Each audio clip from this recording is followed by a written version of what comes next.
and still is the most difficult time of my life. But even then, everything turned out all right because I had all of you. The moment I remember most vividly is when I came back to school after grieving at home for a week. I opened my locker to a piece of printer paper with "Much love, Olivia" written on it in purple calligraphy, filled with colorful, supportive messages from my classmates. This paper is still in my room today. It was this period in my life that really deepened my love for this community. People often say that experiencing the death of a loved one is just supposed to be a painful but necessary part of growing up. Yet you made that painful time in my life into a memory full of love.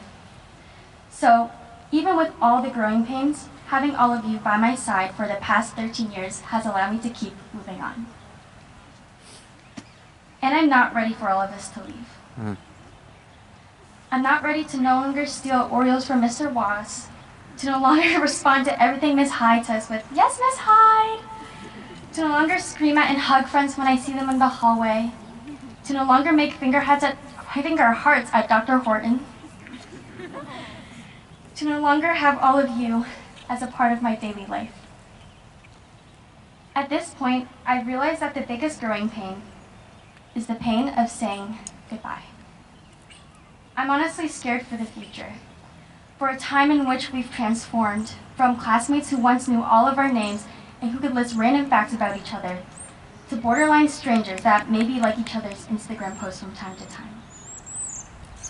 More than the uncertainty of whether or not I'll be able to succeed in college or have a stable career, losing these connections with all of you is what frightens me most.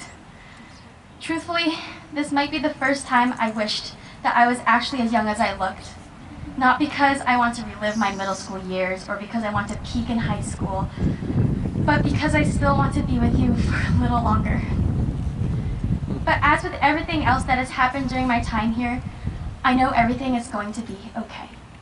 Even if we do grow distant, even if we do forget some memories or names in the future, we will always have a bond as Bromfield's one and only class of 2022, whether we like it or not. And that bond will connect us for a lifetime. Even then, I will miss all of you. No matter how much we've talked over the past few years, all of you have made an impact on my life in some way, and I'm incredibly grateful. So after this ceremony, please come find me and give me a hug. Growing up is painful, but it's been alright because I grew up with all of you. Thank you. I love all of you so, so much.